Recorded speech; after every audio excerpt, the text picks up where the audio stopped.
Dieu, dans ces derniers temps, nous a parlé par le Fils, il l'a établi héritier de toutes choses. Hébreux 1:2. Le royaume de son Fils bien-aimé, le Fils, c'est l'image du Dieu invisible, le premier-né de toute la création. Car en lui ont été créées toutes les choses qui sont dans les cieux et sur la terre, les visibles, les invisibles. Trône, dignité, domination, autorité, tout a été créé par lui et pour lui. Il est avant toute chose et toute chose subsiste en lui. Colossiens 13:17. La gloire de Christ, c'est Jésus-Christ le Seigneur que nous prêchons. 2 Corinthiens 4:4-5. Car comme le Père a la vie en lui-même, ainsi il a donné au Fils d'avoir la vie en lui-même.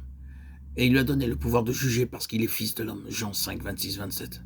De la gloire que j'avais auprès de toi avant que le monde soit. Jean 17:5. Afin que ce qui est mortel soit englouti par la vie. 2 Corinthiens 5:4. Dieu seul peut donner cette vie, et ceux qui l'ont dans une réalité intérieure sont différents de tous les autres.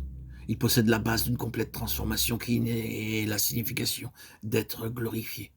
Notre message particulier est que Dieu a conféré cette vie à son Fils Jésus-Christ, et qu'on ne peut la posséder indépendamment de lui. Car comme le Père a la vie en lui-même, ainsi il a donné au Fils d'avoir la vie en lui-même. Jean 5:26. Car comme le Père ressuscite les morts et donne la vie, ainsi le Fils donne la vie à qui il veut. Jean 5:21. L'évangile de la gloire de Christ est que Dieu lui a donné la gloire de pouvoir donner la vie éternelle, incorruptible, la vie immortelle à ceux qui croient en lui. Cette vie est dans son Fils. Celui qui a le Fils a la vie. 1 Jean 5:11-12. Une fois que cette vie a été communiquée, toutes les glorieuses pensées et intentions de Dieu pour les hommes sont en voie de se réaliser. Donc, ce qui vient avec Christ, c'est la vie d'une nouvelle création, d'un nouvel univers. Tout doit se réaliser sur le principe biologique. Mais c'est une vie différente de toute autre vie, en nature, capacité et conscience. Étant particulièrement la propre vie divine de Dieu.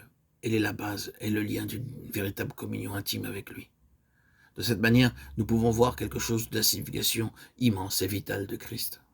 Accepter Christ d'une manière vivante et positive, c'est recevoir une vie qui signifie une différence intérieure et secrète dans notre constitution même, et c'est être en voie de possibilités qui sont refusées à tous les autres.